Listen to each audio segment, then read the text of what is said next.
ఇకపై మీకు ఇష్టమైన ఫేవరెట్ సీరియల్స్ యొక్క ఫుల్ ఎపిసోడ్స్ యూట్యూబ్లో అందుబాటులో ఉండవు. కేవలం సన్నెక్స్లో మాత్రమే ఫ్రీగా చూడొచ్చు. నువ్వు తెలివిగలదానివని నాకు తెలుసు, కానీ ఇంత సైలెంట్గా అన్నం పెట్టిన అమ్మ లాంటి మనిషిని కూడా చంపగలవు అన్నంత తెలివి ఉందనుకోలేదు సుందరి. మేడం, ఈ కేసుకి నాకు ఎలాంటి సంబంధం లేదు. నేను నిర్దోషిని మేడం. నేనేంటి, రాజేశ్వరమ్మని చంపడం ఏంటి?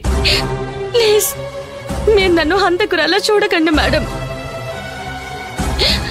మేడం, మీరంత కోపంగా కసిగా చూస్తుంటే నేను మీ చూపుల్ని తట్టుకోలేకపోతున్నాను.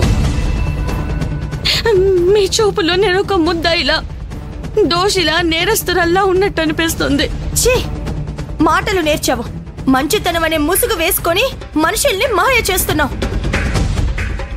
నువ్వు మా అమ్మని చాలా చక్కని ప్లాన్ తోనే మోసం చేశావు. నువ్వు చాలా కాలం నుండే మా ఆస్తి మీద కన్నేశావు. నాతో స్నేహం చేస్తూనే మా అమ్మకి దగ్గరయ్యావు. సెంటిమెంట్తో పడగొట్టొచ్చని చిన్న పిల్లను కూడా నీ పని కోసం ఉపయోగించుకున్నావు సుందరి. ఆ పిల్లని నా చేతిలో పెట్టి మా ఆస్తిని కొట్టేయడానికి పథకం వేశావు.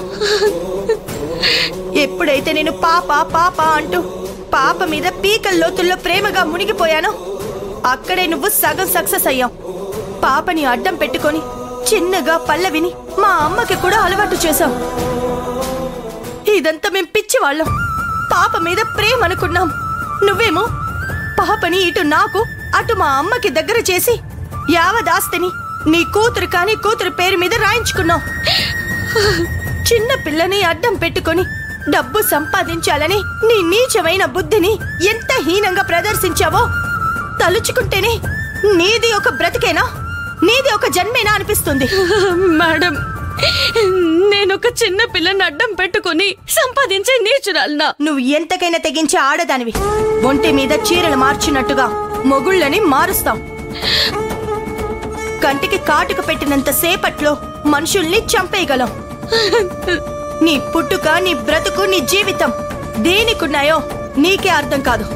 నీది ఒక బ్రతికేనా? మీ అమ్మకు మీ నాన్నెవరో తెలీదు, నీకు నీ భర్త ఎవరో తెలీదు, కానీ కడుపు మాత్రం తెచ్చుకుంటావు. మేడం, మా అమ్మ మా నాన్న గురించి ఎందుకు మేడం మాట్లాడతారు? నువ్వు మా అమ్మని చంపిన హంతకురాలివి. నీ చరిత్ర మొత్తం పేజీలు పేజీలుగా చదువుతాను. నీ గురించి ఈ ప్రపంచానికి మోసగత్తవని, మర్డర్ చేయడం నీ వృత్తి అని వెలిగెత్తి చాటుతాను సుందరి. నువ్వు మా అమ్మని హాస్పిటల్లో ఉన్నప్పుడే చంపడానికి ప్లాన్ చేశావు. ఆ హాస్పిటల్లో ఉన్నప్పుడే కొద్ది కొద్దిగా స్లో పాయిజన్ ఇచ్చి నీ మాటలతో బెదిరించు అదిరించు ఎవరో ఒక లాయర్ని పట్టుకొని ఆస్తి రాయించుకున్నావుగా. నువ్వు హీనంగా చచ్చిపోతావు. నువ్వు ఈ జైల్లోనే మగ్గి మగ్గి మసైపోవాలి. ఒక్కసారి నిన్ను ఉరిదీయటం కాదు నాకు కావాల్సింది. క్షణ క్షణం అనవసరంగా రాజేశ్వరమ్మని చంపానే అని తలుచుకుంటూ కృంగి కృషించి నశించిపోవాలి. ప్లీజ్ మేడం, ఇన్నేసి మాటలనే కంటే నన్ను ఒక్కసారి చంపేయండి మేడం. నేనే నేరం చేయలేదంటే మీరు నమ్మే పరిస్థితుల్లో లేరు. ఎలా నమ్మాలి నిన్ను?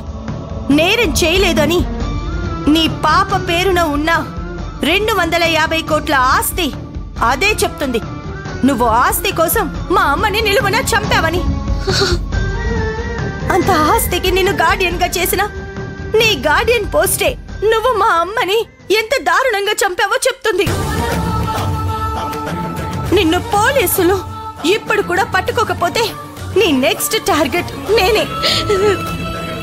నన్ను కూడా చంపాలనేదే నీ ఆలోచన. మేడం, నేను రాజేశ్వరమ్మని చంపలేదని ఏ ప్రమాణం చేయమన్నా చేస్తాను.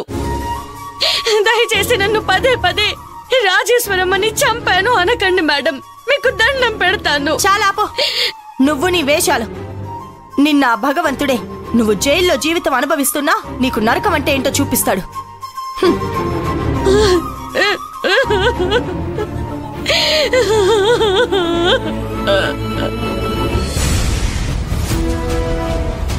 కాంతమ్మ, కిరణ్మయి ఇద్దరు ఒక్కరే అని తెలిసాక కార్తీక్ సార్ థింకింగ్ ఎలా ఉందో ఏమో. అమ్మా కాంతమ్మ, నీ నటన నువ్వు అబ్బాబ్బాబ్బాబ్బా సావిత్రిలా నటించేసావుగా.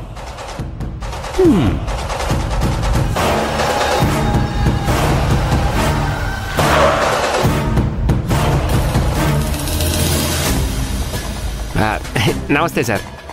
రాసుబ్బు, ఏసీపీ కిరణ్మయ్య గారు నిన్ను అర్జెంటుగా తీసుకురామన్నారయ్యా. అదంటే అంతలా షాక్ అయ్యో? షాక్ అవ్వక అమ్మో అమ్మో, కాంతమ్మ గెటప్లో మందు బాటిల్ మూత ఎలా తీసింది అనుకున్నారు? చేత్తో ఇలా గుద్ది తప్పమని మూత తీసేసింది.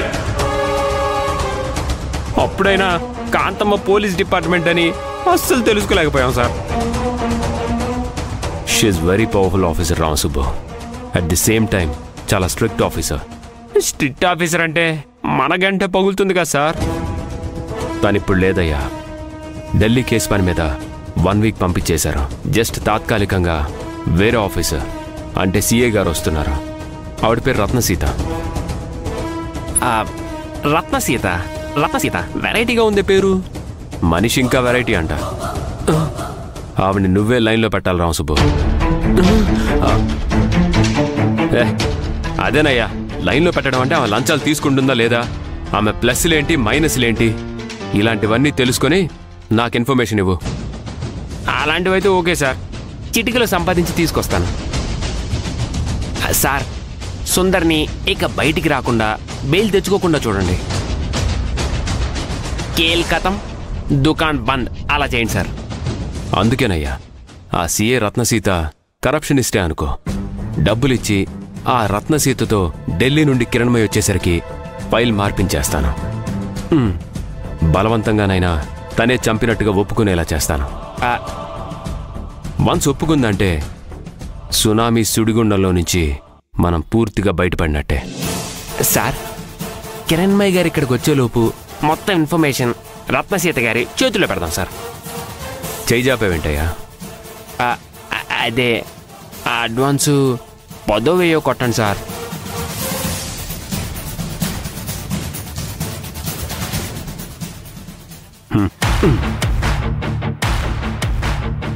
వస్తాను సార్.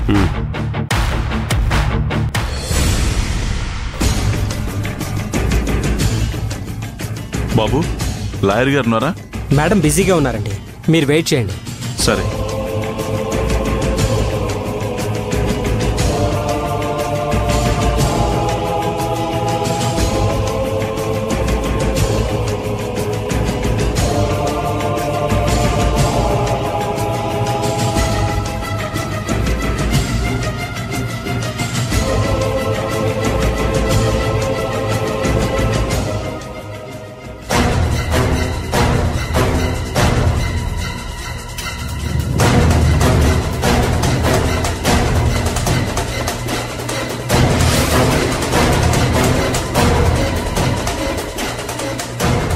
ఎక్స్క్యూజ్ మీ, ఇది మీరేనా?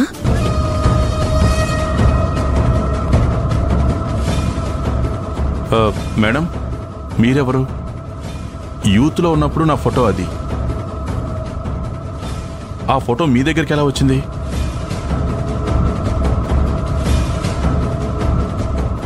చూడండి, 25 ఏళ్ల క్రితం మీ జీవితంలో జరిగిన కథకు నేనొక రకంగా సాక్షిని.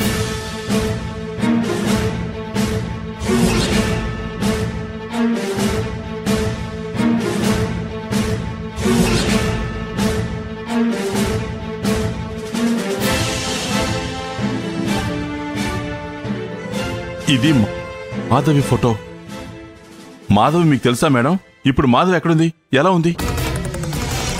ఏంటి మేడం ఆలోచిస్తున్నారు? మాధవి ఇప్పుడు ఎక్కడుంటుంది? మాధవి ఇప్పుడు ఎక్కడుంటుందో మీకు తెలీదా? తెలీదు మేడం, నిజంగా తెలీదు. మీ పేరు? బంగారాజు. నా పేరు సుమలత.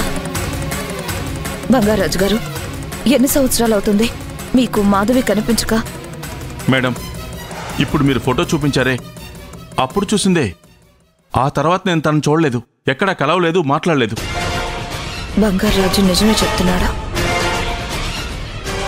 ప్లీజ్ మేడం, మాధవ్ ఇప్పుడు ఎక్కడుంది? మాధవ్కి మీరేమవుతారు?